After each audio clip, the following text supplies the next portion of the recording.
Hey, this is Rich over at TVP Live with another quick tips tutorials brought to you by Adobe Photoshop Elements Tutorials Group. And let's jump right in with today's poster. Want us to know how to get rid of the man over here that's looking down on the kid's birthday here.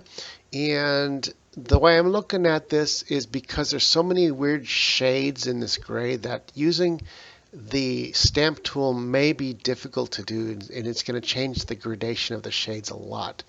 The rail, I'd say get rid of it altogether because there's not enough there to continue all the way across. And we don't know what's behind there anyway. So the top here is probably the easiest. We just have to make different layers for everything. So let's start here with the original layer and create a new layer. We're going to first get rid of the top here. This we can use the clone stamp tool. What we want to do is create an outline that the clone stamp tool will not go beyond. So we do that with the polygon tool.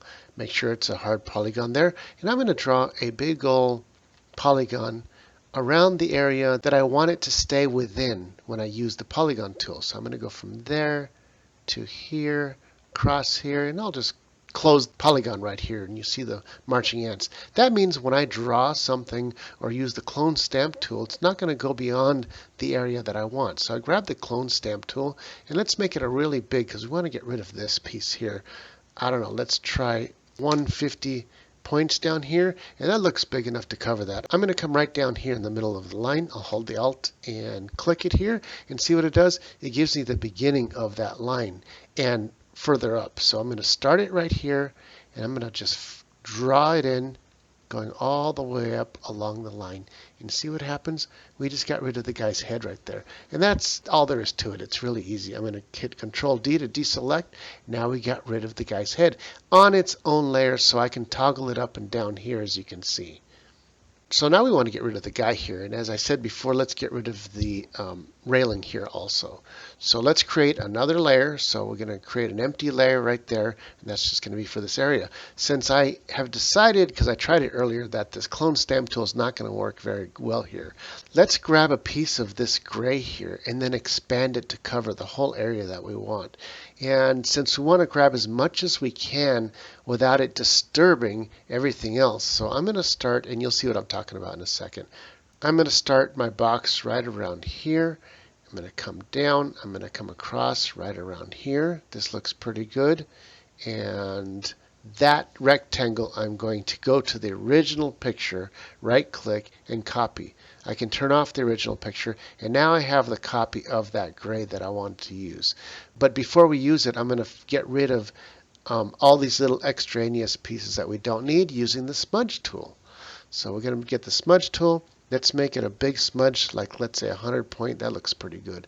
With the smudge tool, I'm just going to simply smudge out the areas beyond the rectangle that we see, because all we're going to keep is the rectangle area. So I'm going to smudge that out a little bit like that. Smudge this out like that. Just make sure it looks real as part of the wall. I'll smudge this out, which was part of the cap. And finally, I'm going to go to the top portion here and smudge this part out.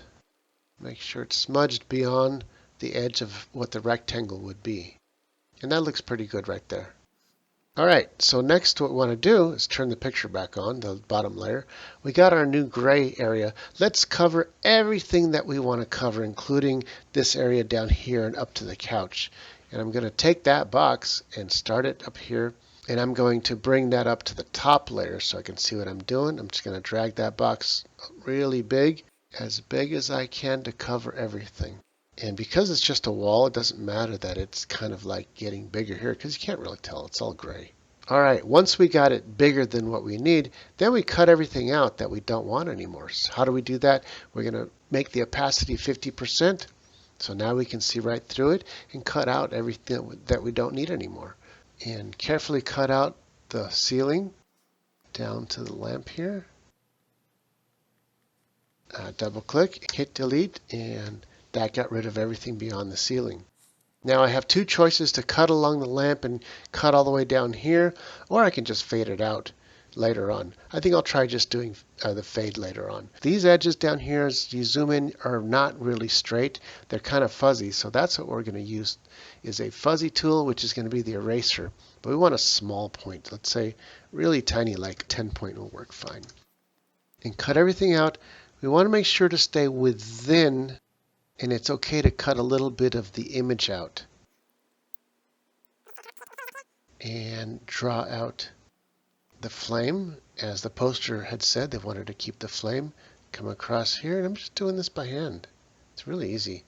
Now I can do a shift click for long straightaways. I'll click once, hold shift down up here, and click it again, and that does that whole section. We're going to cut out the rails, so we're going to stay on the couch. And that's all there is to it. Now what we're going to do is cut out, using the polygon, everything that we don't want anymore. How can we see what's going on here? Let's bring the opacity back up from 50 back up all the way, and now we see the line that we just erased. And from there, it's really easy just to cut everything out. And I'll zoom out here so you can see what's happening. As soon as I hit delete, boom, now we just brought back in everything else that we wanted to keep. Now the last portion is going to be this edge here. We want to make it back to 50%, the opacity, so that we can see where this guy starts. So we have to work with everything beyond that. I might actually want to just smudge him out a little bit so that my dissolve will be easier. So I have to make sure that I don't mess with the rest of the picture, make sure I'm choosing the right layer, and just smudge him out just a tad here. Okay. Now that we got that smudged out as much as we can, I'm going to turn the opacity back up to like 75 so we can see what it is that we want to erase. Now I'm going to get an eraser and get a huge, I don't know, maybe a 400 point. You'll see how big it is here. So I can erase some of this out, and it'll make our gray dissolve back into the original photo. As long as I don't erase in front of this guy, I'll be fine. So if I go like this and bring it down to here like that, that's all it takes. As soon as I bring this back up to 100%, you'll see, boom, the guy has disappeared, and I can toggle this layer, and you can see exactly what we did. Easy peasy. And finally, we want to just add some of the corner of the table back. So let's go back to the original layer. I'm going to grab the polygon and cut out a portion of this corner and reproduce it and bring it over here. So let's go ahead and grab, I don't know, like from here. Keep some of the bottom here maybe. And I'm going to right click and hit copy. So we got to say corner of the table. Why don't we see it? Is because it's behind every other layer. Let's go ahead and bring that to the top layer. Boom, like that. Let's reverse it and flip it. How do you do that? You go to Image, Rotate, and you hit 180 degrees. And that will rotate and flip it. Bring it over here where we want it to fit. And now let's go ahead and bring that opacity back down to 50% so we can get rid of portions that we don't want. Hit the eraser. Let's get a small eraser, like 10 point or so. And now we can work on it and do the fine work to make it blend. And what we're doing is just erasing part of the original, the edges that were a little bit too black. Now all we have to do is erase the dissolve between where the fake piece and the real table is. And I'm actually going to stretch this in like that, just a tad. I'll bring the opacity back up to 100%. And it still looks fake. Why? Because this portion here is still showing. And we just grab the eraser again. Let's get a big point, something like 75 point here. And just tap this a couple times. 1, 2, like that. Now let me go ahead and toggle that layer. See that? Off and on, off and on. And there it is. And that's pretty much it. That's all there is to it. All these different layers, I can merge them together, or I can just go ahead and crop the photo. Let's go ahead and take the crop. I'll make it a little bit smaller from there to here. Bring it over to the edge, and there's our new crop. All we got to do is hit OK, and there we go. We got our new photo without the person standing here. You want to see what it looks like before? I can just start toggling everything off. There goes the corner of the table. Up here, here goes the corner up there. Here goes the top there, and there's the original picture with a little bit of smudging. Let's turn those back on. Boom, boom, boom. And that's all there's to it. Hey, this is Rich, calling it quits for this tutorial, saying Over and out.